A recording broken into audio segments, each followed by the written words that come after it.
Bonsoir à chacun, à chacune. Bienvenue dans cette poursuite de l'étude du livre du prophète Daniel, Miroir de notre temps. C'est un livre qui est très riche d'enseignements. Ça fait maintenant plusieurs semaines que nous sommes dessus, que nous étudions. Et j'espère que vous prenez plaisir, comme moi aussi je prends plaisir à le méditer, à réfléchir et à prier Dieu qui puisse m'éclairer, afin que je puisse être entre les mains du Seigneur un instrument de bénédiction pour vous, un instrument qui pourra vous aider à mieux comprendre ce livre, à pouvoir aussi mieux l'aimer et à pouvoir serrer plus que jamais la parole de Dieu dans notre cœur. Nous sommes rendus au chapitre 7, comme vous le savez, mais nous allons lire aussi parallèlement quelques éléments du chapitre 8, mais aussi le chapitre 11, puisqu'il y a la même prophétie qui revient à différents niveaux. J'aimerais pour cela que pour aujourd'hui, nous puissions commencer en lisant dans Daniel, au chapitre 7 déjà. On va lire ensemble à partir du verset 7. Daniel chapitre 7, à partir du verset 7. Après cela, je regardais pendant mes visions nocturnes, et voici, il y avait un quatrième animal, terrible, épouvantable et extraordinairement fort. Il avait de grandes dents de fer, il le mangeait, brisait, et il le foulait aux pieds ce qui restait. Il était différent de tous les animaux précédents, et il avait 10 cornes. Je considérais les cornes, et voici, une autre petite corne sortit du milieu d'elle, et les 3 des premières cornes furent arrachées devant cette corne. Et voici, elle avait des yeux comme des yeux d'homme, et une bouche qui parlait avec arrogance. Je regardais, pendant que l'on plaçait des trônes, et l'ancien des jours s'assit. Son vêtement était blanc comme la neige, et les cheveux de sa tête étaient comme de la laine pure. Son trône était comme des flammes de feu, et les roues comme un feu ardent. Un fleuve de feu coulait et sortait de devant lui. 1000 milliers le servaient, et 10 000 millions se tenaient en sa présence. Les juges s'attirent, et les livres furent ouverts. Je regardais alors à cause des paroles arrogantes que prononçait la corne. Et tandis que je regardais, l'animal fut tué, et son corps fut anéanti, livré au feu pour être brûlé. On va continuer au chapitre 8, et on va lire ensemble à partir du verset 8 aussi, quelques versets bibliques, du verset 8 jusqu'au verset 14. Il est écrit ceci. Le bouc devint très puissant, mais lorsqu'il fut puissant, sa grande corne se brisa, 4 grandes cornes s'élevèrent pour la remplacer aux 4 vents des cieux. De l'une d'elles sortit une petite corne, qui s'agrandit beaucoup vers le midi, vers l'Orient et vers le plus beau des pays. Elle s'éleva jusqu'à l'armée des cieux, et elle fit tomber à terre une partie de cette armée et des étoiles, et elle les foula. Elle s'éleva jusqu'au chef de l'armée, lui enleva le sacrifice perpétuel et renversa le lieu de son sanctuaire. L'armée fut livrée avec le sacrifice perpétuel à cause du péché. La corne jeta la vérité par terre et réussit dans ses entreprises. J'entendis parler un saint, et un autre saint dit à celui qui parlait, « Pendant combien de temps s'accomplira la vision sur le sacrifice perpétuel et sur le péché dévastateur? Jusqu'à quand le sanctuaire et l'armée seront-ils foulés ?» Et il me dit, 2300 soirs et matins, puis le sanctuaire sera purifié. On va faire pour le moment une dernière lecture d'introduction. Toujours dans Daniel chapitre 8, on va lire à partir du verset 23. À la fin de leur domination, il s'agit de la domination de l'Empire grec, lorsque les pécheurs seront consumés, il s'élèvera un roi impudent et artificieux. Sa puissance s'accroîtra, mais non par sa propre force. Il le fera d'incroyables ravages. Il réussira dans ses entreprises. Il détruira les puissants et le peuple des saints. À cause de sa prospérité et du succès de ses ruses, il aura de l'arrogance dans le cœur Il fera périr beaucoup d'hommes qui vivaient paisiblement, et il s'élèvera contre le chef des chefs, mais il sera brisé sans l'effort d'aucune main. Et la vision des soirs et des matins dont il s'agit est véritable. Pour toi, tiens secrète cette vision, car elle se rapporte à des temps éloignés. Cette lecture était nécessaire, indispensable, et j'espère que vous et moi, plus nous étudions le livre du prophète Daniel, plus nous voulons vraiment prendre au sérieux toutes les révélations qui tiennent une si grande place dans sa prophétie. Beaucoup de personnes s'interrogent aujourd'hui par rapport à l'avenir de l'humanité. Beaucoup de questions troublantes aussi. Quant à nous, enfants de Dieu, nous ne sommes pas dans les ténèbres. Nous sommes des enfants de lumière. Et Dieu ne nous a pas laissés sans ressources et sans lumière. Et la parole de Dieu est là pour nous éclairer avec l'aide du Saint-Esprit, parce qu'il est important que l'Église de Dieu et que chacun d'entre nous, en tant qu'enfants de Dieu, nous puissions savoir où nous allons. La Bible seule, et Daniel tout particulièrement dans cette prophétie, nous donne à ce sujet des lumières qui sont indispensables. Par ces lumières, nous sommes gardés à la fois des illusions et des déceptions concernant notre monde. Les passages prophétiques orientent notre attention sur leur accomplissement littéral du point de vue de l'histoire. Et c'est vrai que les prophéties de Daniel sont d'une justesse extraordinaire, d'une précision, je pourrais même dire chirurgicale, tellement les choses sont accomplies littéralement, et cela a été vérifié dans l'histoire. Mais ces prophéties de Daniel aussi nous indiquent également les événements des temps de la fin. On y discerne la fin des dominations humaines, des royaumes terrestres, mais aussi l'établissement sur terre du royaume de Dieu au travers de la personne du Messie, la personne du Christ. J'ai consulté tout à l'heure le livre du prophète Daniel, et par la suite, comme c'est un livre qui nous éclaire sur le plan historique, j'ai regardé un ouvrage qui est considéré comme étant apocryphe, mais qui tient en son sein quelques éclaircissements sur le plan historique, notamment par rapport à l'histoire de Daniel, à la période dans laquelle il a été. Et ce livre, c'est le livre des Maccabées. Voici ce qui est écrit dans le livre des Maccabées, au chapitre 1er, du verset 7 au verset 10. Il est dit ceci: Alexandre, dont on a parlé, dont Alexandre le Conquérant, le grand empereur gréco-macédonien, Alexandre avait donc régné 12 ans quand il mourut. Ses officiers nobles prirent le pouvoir, chacun dans son fief. Tous ceignirent le diadème après sa mort, et leurs fils après eux durant de longues années. Ils multiplièrent les maux sur terre, il sortit d'eux un rejeton impie, Antiochus Épiphane. Et ça, on le trouve dans le livre de Maccabée, le premier livre, chapitre 1er du verset 7 jusqu'au verset 10.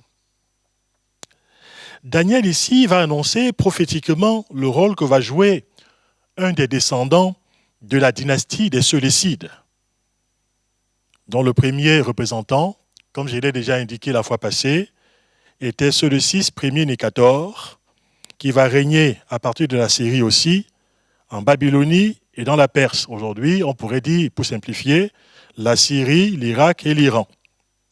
Ce descendant des Séleucides, de cette grande dynastie, qui sera souvent en opposition pendant 1 siècle et demi avec la dynastie des Ptolémées, qui régnait en Égypte, avec les guerres entre les rois du nord, c'est-à-dire les rois de Syrie, dont les Séleucides, et les rois du sud, c'est-à-dire les rois d'Égypte, donc les Ptolémées.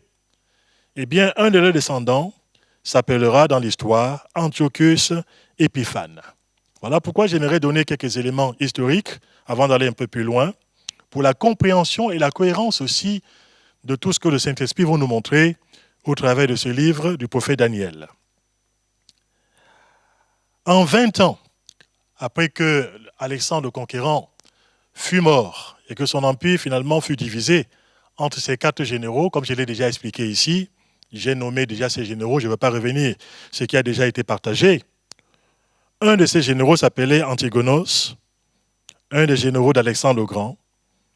Il avait donc, après 20 ans de règne, fini par perdre Babylone et la Syrie au profit de Séleucus ou Séleucos Ier Nicator, qui est le premier donc des rois du Nord.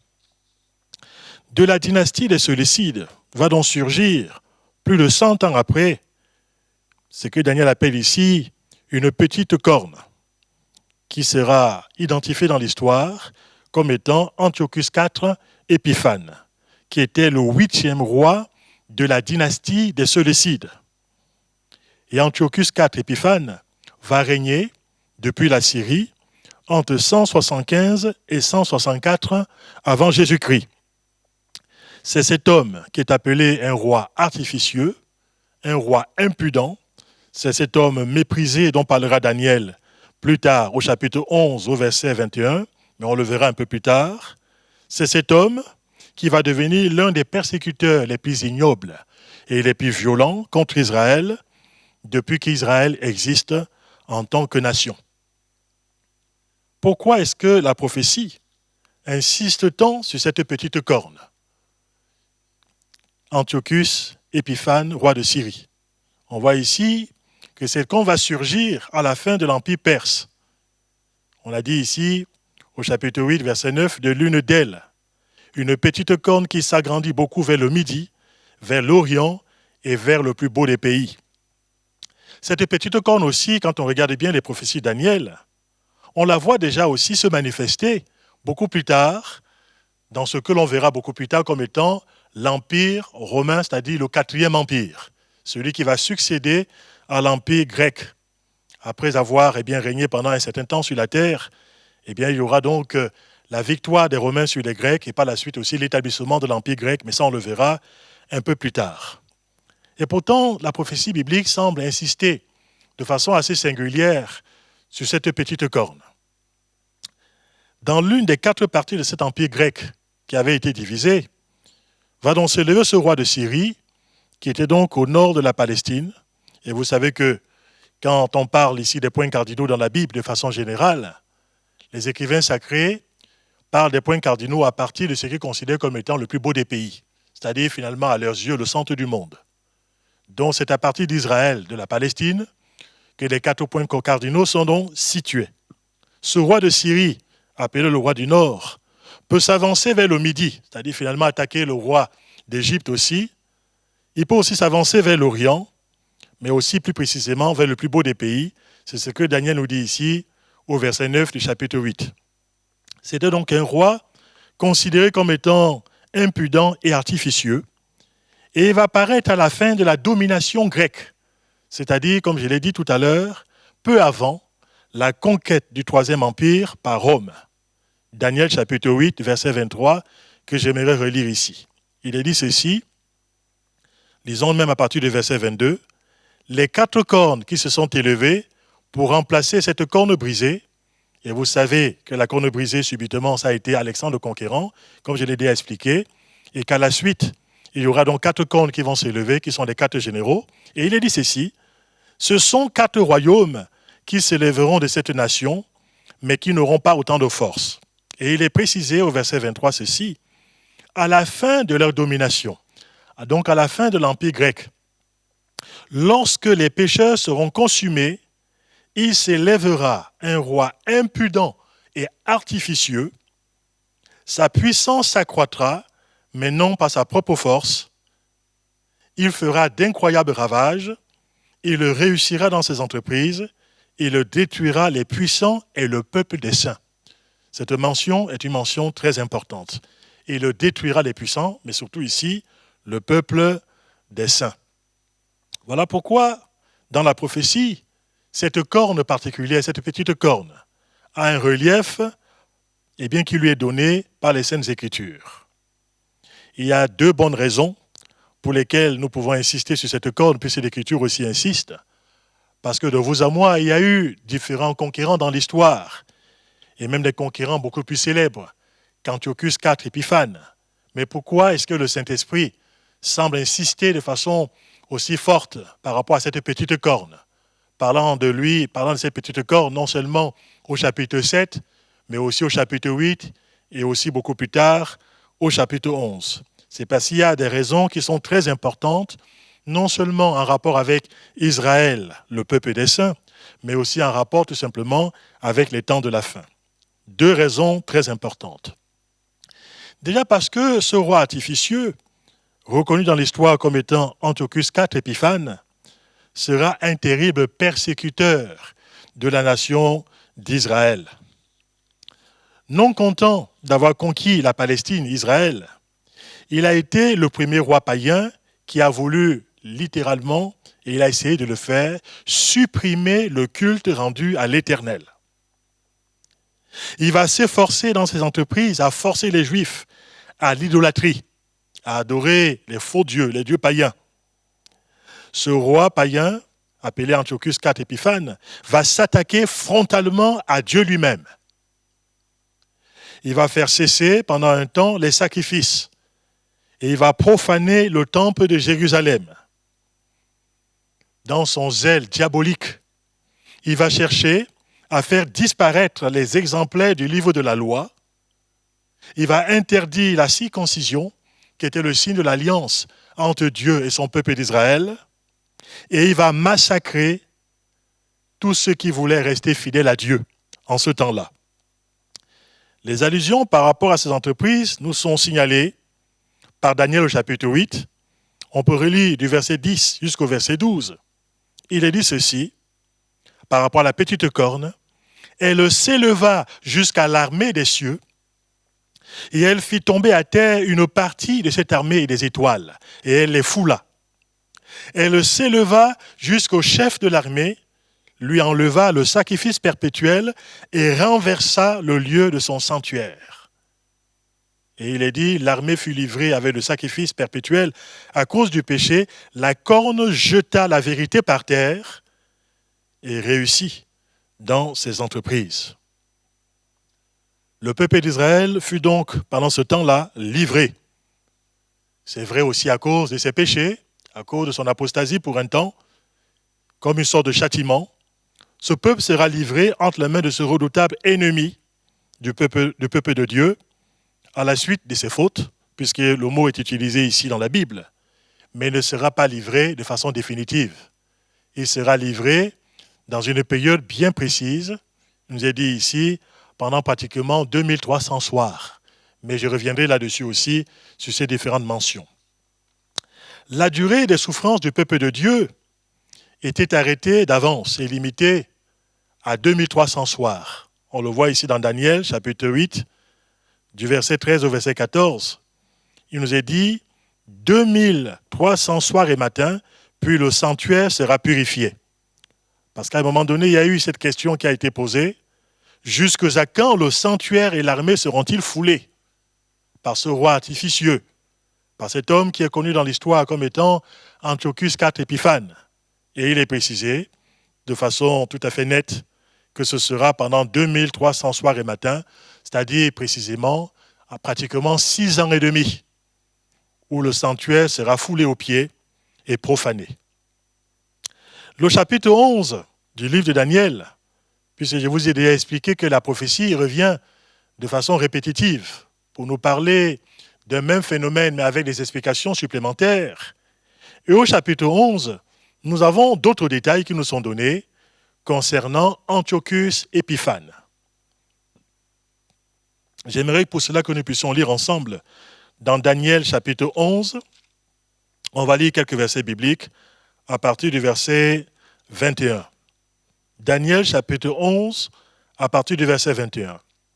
Donc il s'agit de cette même petite corne qui est appelée ici au verset 21 du chapitre 11 de Daniel. Un homme méprisé prendra sa place.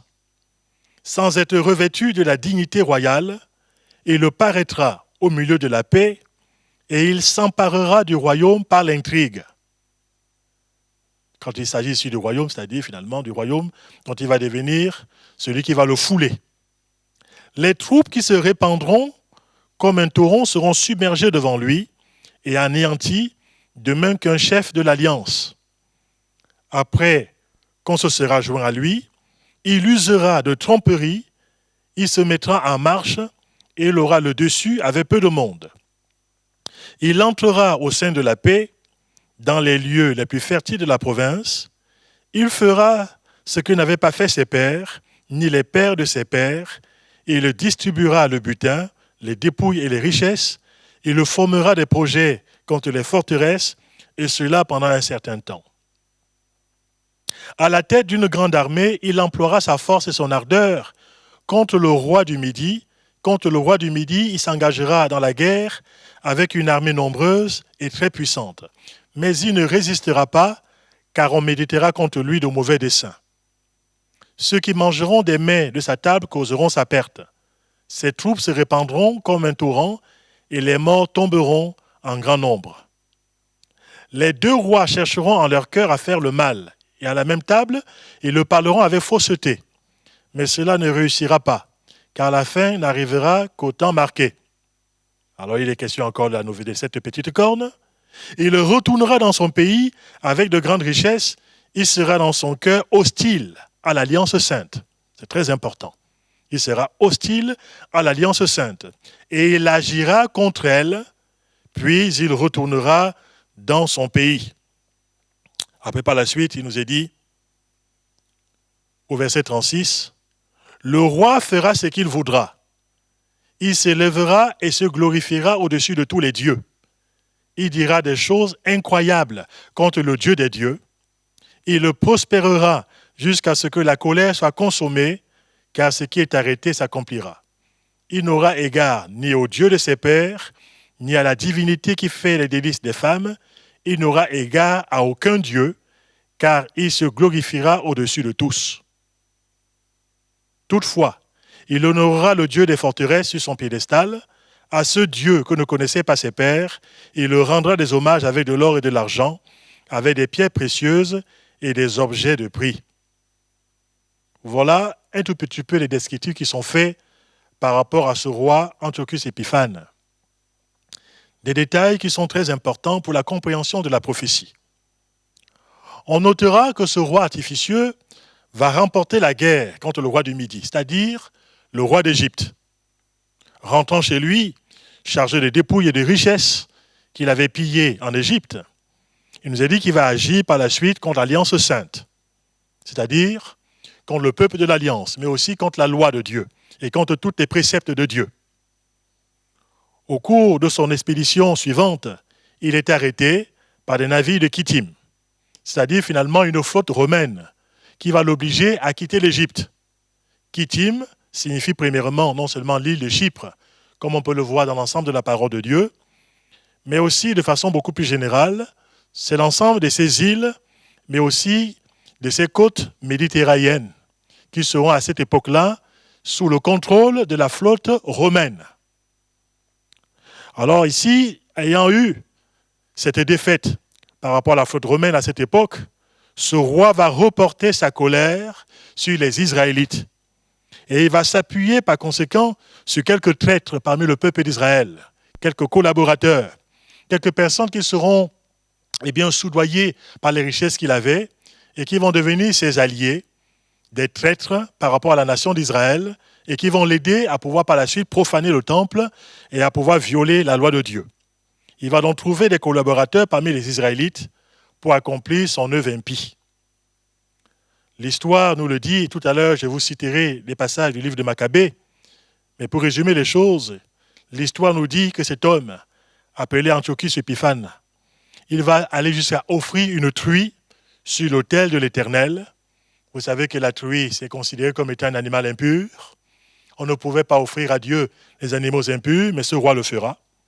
Et il va installer dans le temple de l'Éternel un culte aux Zeus olympiens, appelé aussi Jupiter, si on veut prendre ce dieu dans la section romaine.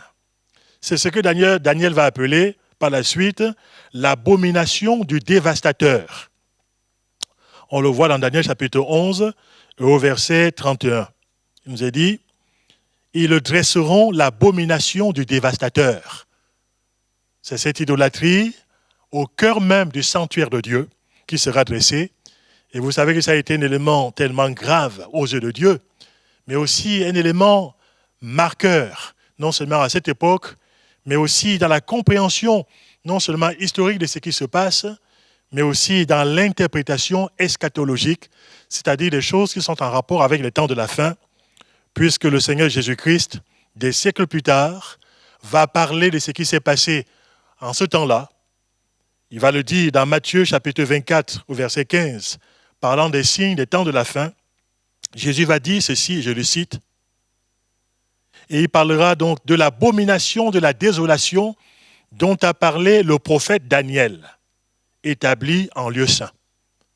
Non seulement Jésus-Christ authentifie les faits qui sont cités par Daniel et donne ainsi de la force à ses prophéties, Jésus-Christ reconnaît en Daniel un authentique prophète, puisqu'il va parler de Daniel comme étant un prophète, et que des choses qu'il a donc vues, et des choses qu'il a prévues ici, qui ont été révélées à Daniel par le Seigneur à cette époque-là, ces choses sont accomplies.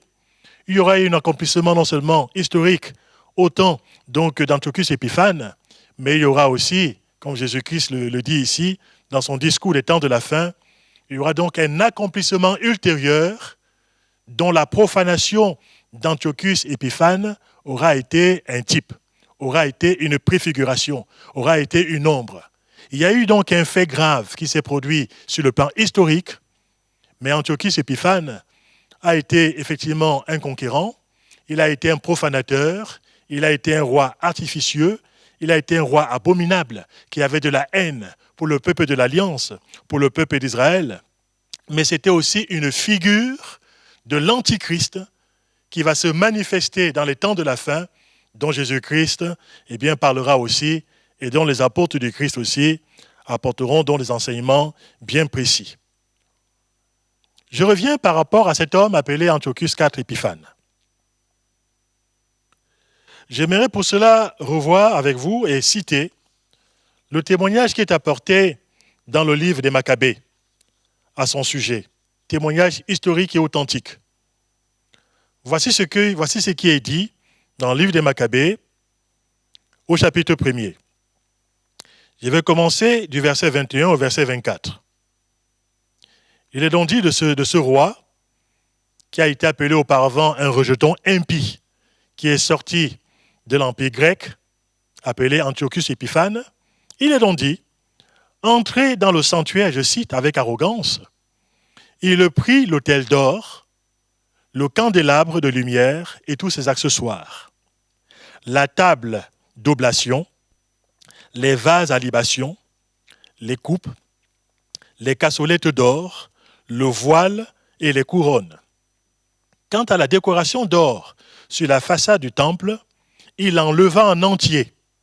Il prit aussi l'argent, l'or, les objets précieux et fit main basse sur les trésors cachés qu'il trouva. Ayant tout pris, il s'en alla dans son pays. Il avait fait un carnage et avait proféré des paroles d'une extrême arrogance.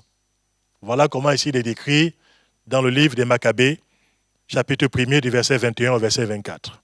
Toujours dans ce même livre et dans ce même chapitre, on peut lire encore ceci.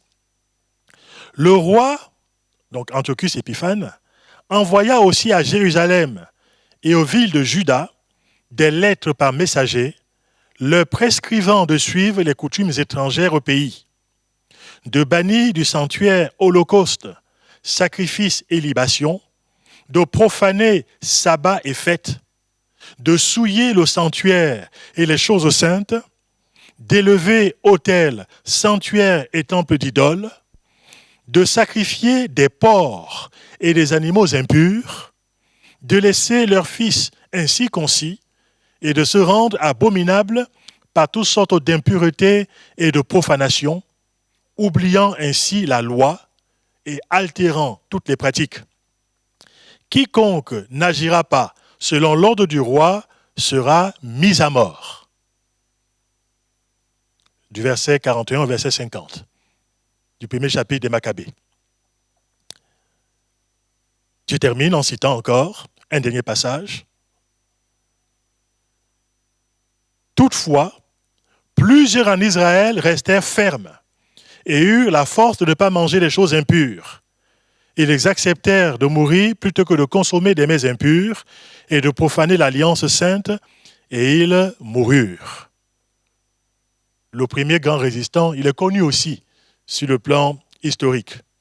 Il s'agit du grand prêtre de cette époque, du souverain sacrificateur, appelé Mattathias, mais aussi de ses 5 fils qui s'étaient mis à ses côtés, mais qui par la suite aussi vont susciter un élan patriotique à cette époque, un élan de résistance et de lutte contre ce roi artificieux et méchant qui avait construit, selon les dits de Daniel, l'abomination de la dévastation sur l'autel des holocaustes, qui avait fait brûler les livres de la loi après les avoir déchirés et qui mettait à mort quiconque à cette époque pratiquait la loi, mais aussi quiconque chez qui on trouvait un exemplaire du livre de la loi était systématiquement mis à mort en ce temps-là.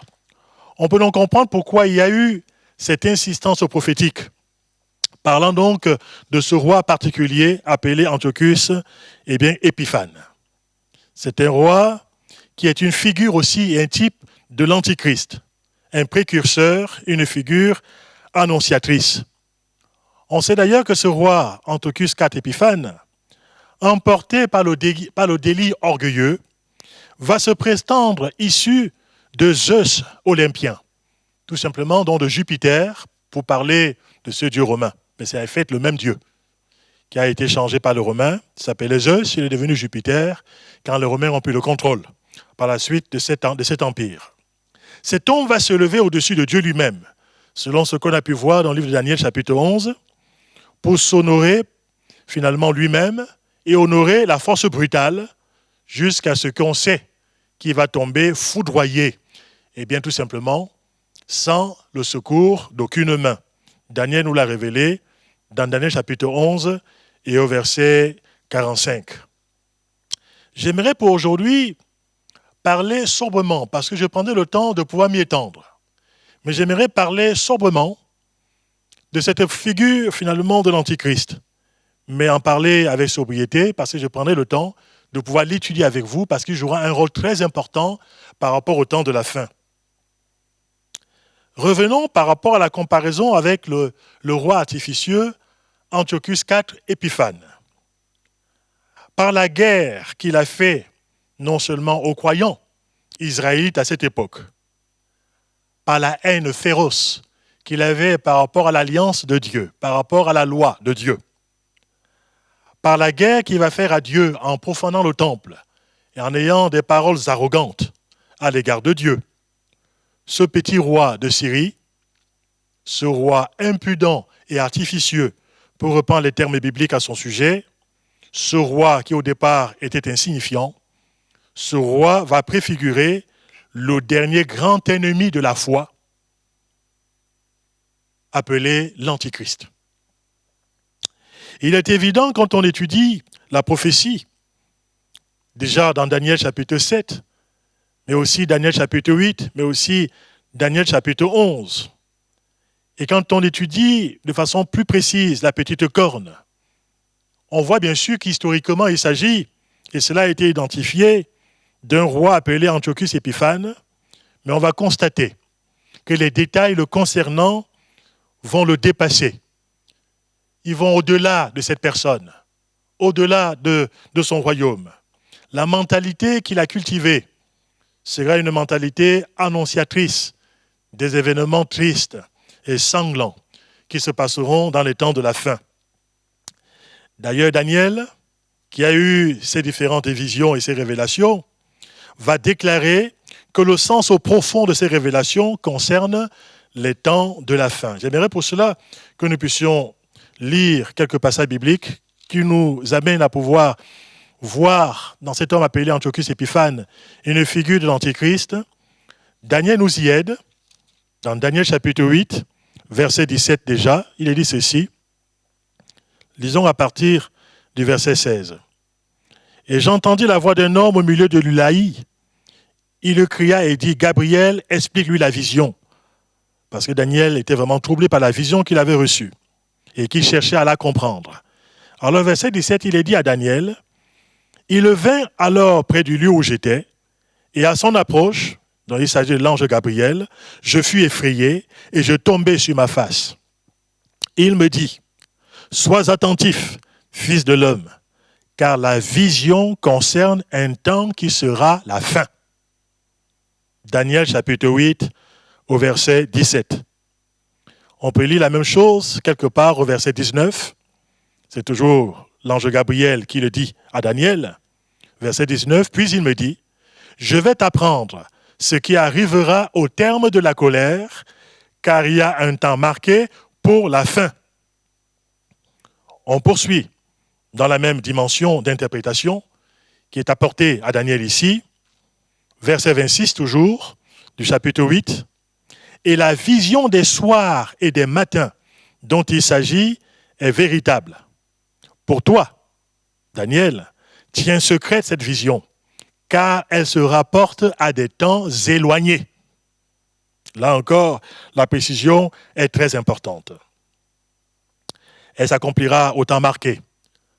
Par la sagesse de Dieu, elle a eu un premier accomplissement au temps du prophète donc Daniel qui a vu cette vision-là.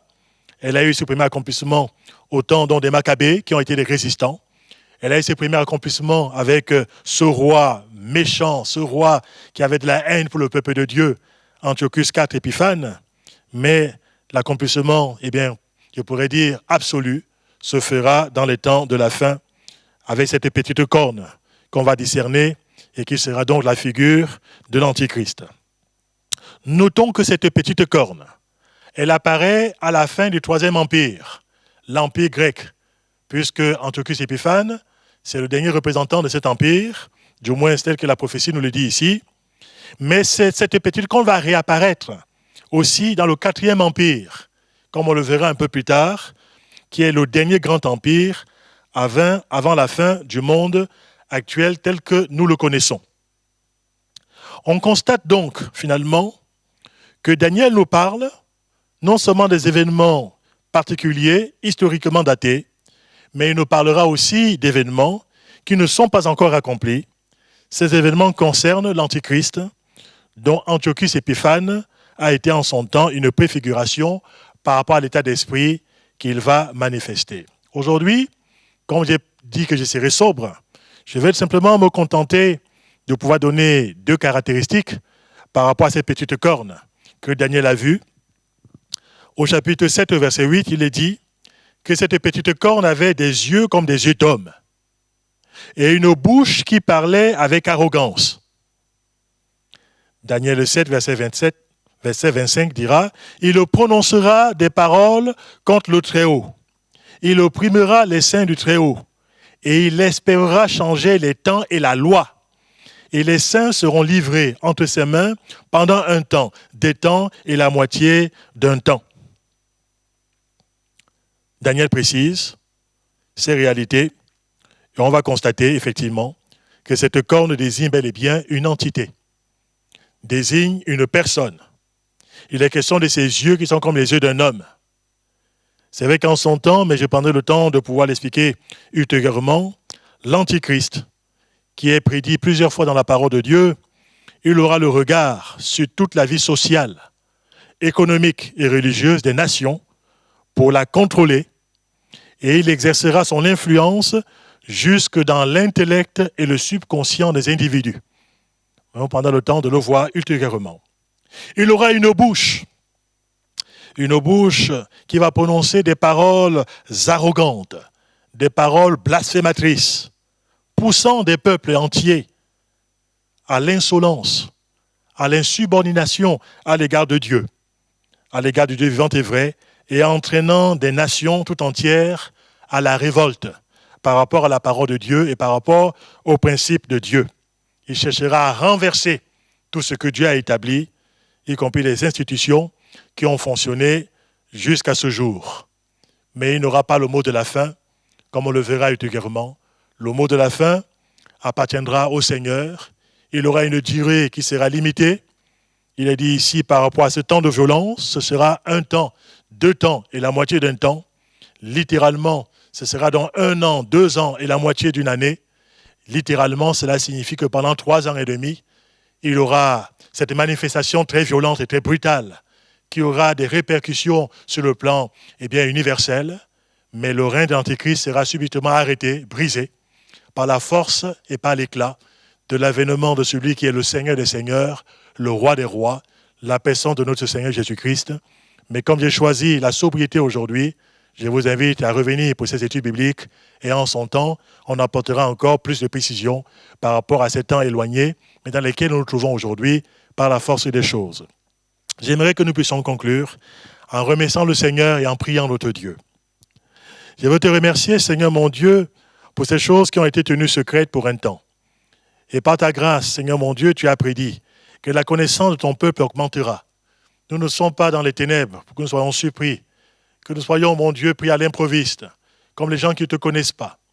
Tu as dit que plusieurs auront été rendus sages par toi et par la grâce de Dieu, ils seront aussi des instruments dont tu te serviras, afin que la connaissance puisse augmenter dans le cœur de ton peuple, afin que les gens avertis par rapport au dessein de Dieu, par rapport aux finalités dernières, puissent se préparer, puissent avoir une attitude, mon Dieu, forte sur le plan spirituel, puissent savoir, mon Dieu, plus que jamais, en qui ils ont cru, puissent discerner aussi les temps dans lesquels ils se trouvent, puissent avoir une ferme assurance, mon Dieu, des choses qu'ils espèrent aujourd'hui.